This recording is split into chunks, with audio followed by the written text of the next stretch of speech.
नमस्कार साथियों, क्या उस प्रभु परमात्मा को पाया जा सकता है? क्या उस ईश्वर को देखा जा सकता है? और उसके लिए हमें क्या करना पड़ेगा? ऐसा कौन सा रास्ता है जो हमें ईश्वर की ओर ले जाता है, ईश्वर के दर्शन दीदार करवाता है? तो धर्म ग्रंथ, पौराणिक आधार, धर्म ग्रंथों में ईश्वर के बारे में, उस प्रभु परमात्मा दाता के बारे में जो चर्चा की गई है, उसी आधार से एक छोटा सा विचार है। तो बाबा तुलसीदास, भक्त कवि तुलसीदास अपने आराध्य श्री राम को प्राप्त करने के लिए बड़े ही व्याकुल थे, भक्ति इबादत करते रहते थे। वो भी दिल से करते थे, उसे याद करते थे, उसी की याद में हमेशा लिप्त रहा करते थे। तो भक्त कवि तुलसीदास काफी परेशान थे। तो परेशानियों से जूझते हुए एक दिन अपनी कुंठा को, अपने दुख को, अपनी चिंता को लिखने लगे। तो लिखने लगे तो ऐसा लिखना शुरू किया जिसमें उन्होंने लिखा, हे श्री राम, मर्यादा पुरुषोत्तम श्री राम, हे भगवान, आपका दास संसार के काम, वासना, छल कपट, नाना प्रकार की कुंठा, नाना प्रकार की चिंता, नाना प्रकार की बुराइयों से ग्रस्त है। तो इस दास पर कृपा कीजिए, अपने दर्शन दीदार के काबिल बनाइए और मुझे परम पद, परमानंद दीजिए। और इतना सब लिखने के बाद बाबा तुलसीदास जी ने वो अर्जी या कागज सभी देवी देवताओं से स्तुति करवाई और उसके बाद में हनुमान जी के माध्यम से उस पत्रिका को, उस अर्जी को भगवान श्री राम, मर्यादा पुरुषोत्तम श्री राम के समक्ष रखा गया। तो राम जी ने विनय पत्रिका को देखा और स्वीकार किया। उसके बाद में तुलसी श्री राम की भक्ति में और भी लीन रहने लग गई। तो यही बात है कि हे भक्तजनों, हे प्रकृति के जीवों, हम सबको यदि ईश्वर की प्राप्ति करनी है तो अपने आराध्य को एक विनय पत्रिका ही देनी होगी और उसको श्री राम तक पहुंचाना होगा। तो आज का समय बुराई का बोलबाला है और बुरे यज्ञ में यदि हम ईश्वर की स्तुति करना चाहें तो कर ही नहीं सकते, क्योंकि जो मन है वो भक्ति करने ही नहीं देता। भगवान के नाम पर, ईश्वर के नाम पर इतने ठग बैठे हैं, इतने पाखंड बैठे हैं कि इंसान को उसके बारे में सोचने तक की शक्ति खत्म कर रखी है। क्योंकि आज के इस घोर कलयुग में ईश्वर के नाम पर जो लूट है, जो प्रभु परमात्मा के बारे में ठगी है, जो उसके बारे में बेईमानी है,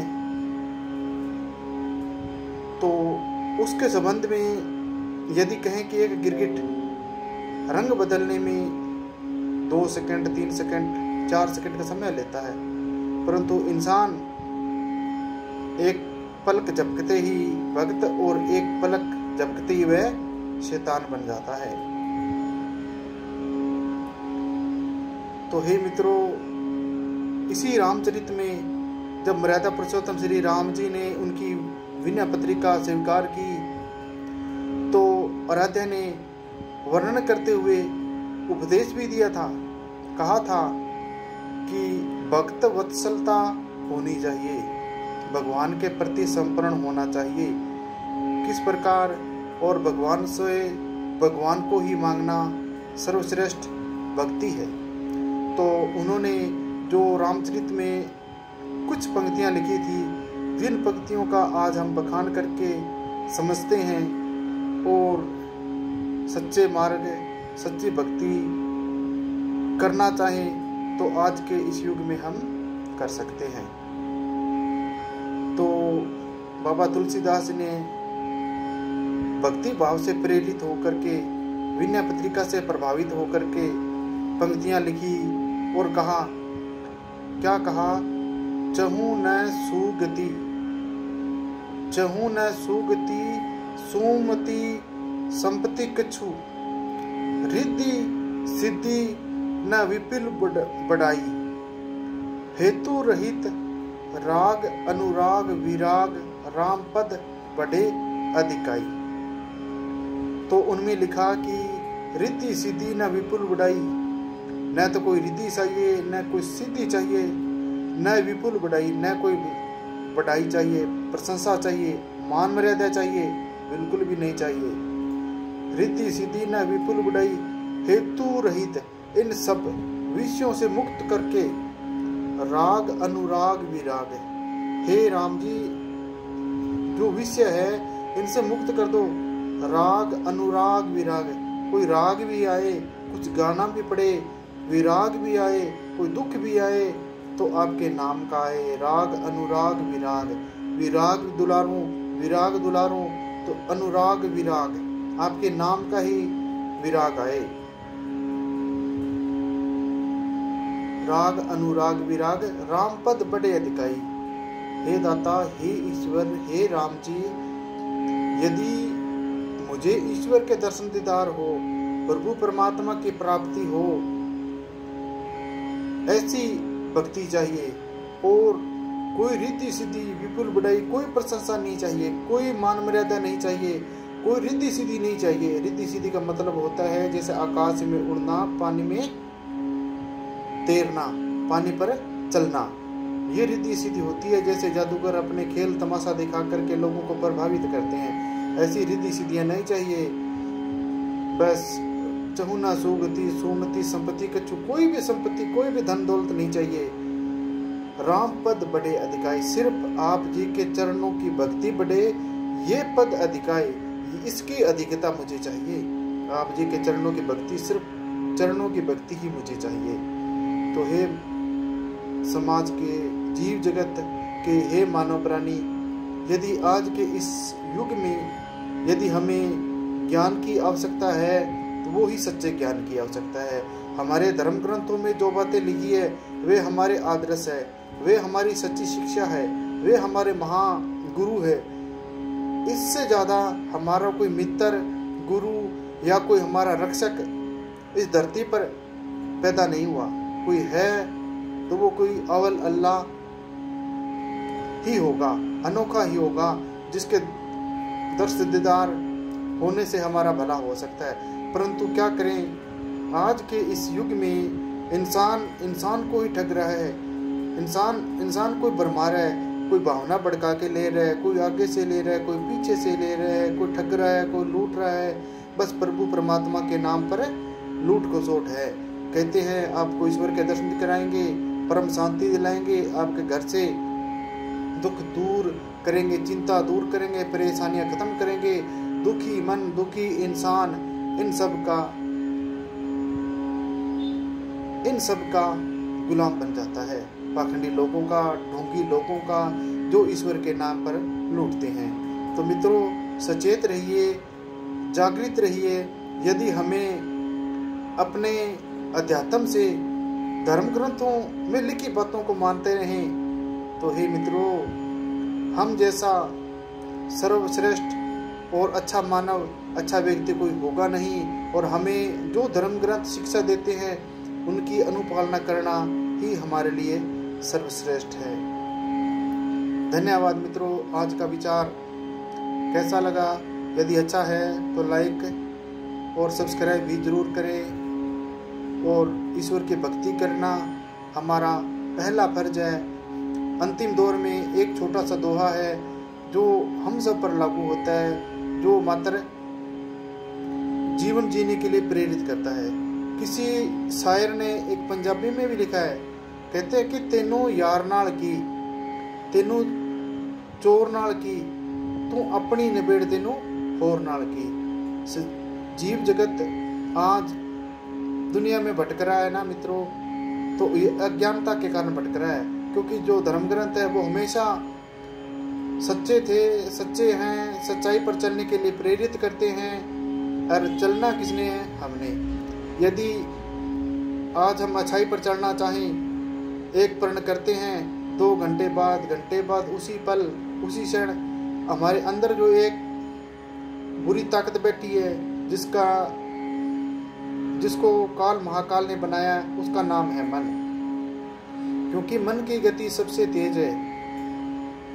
उस गति को रोकने के लिए और उस सुप्रीम पावर को प्राप्त करने के लिए, अच्छी विचारधारा अपने हृदय में लाने के लिए, अपने आप को स्वतंत्र, खुश और सुखी इंसान बनाने के लिए हमें क्या करना चाहिए?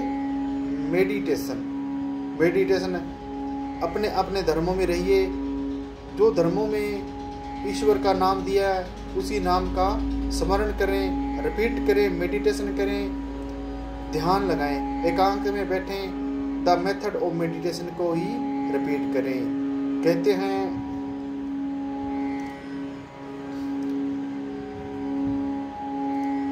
नाम जपत कोड़ी बला, चोय चोय पड़े जो चाम, कंचन देह किस काम की, जा मुख नाही राम। नाम जपत कोड़ी बला, चोय चोय पड़े जो चाम।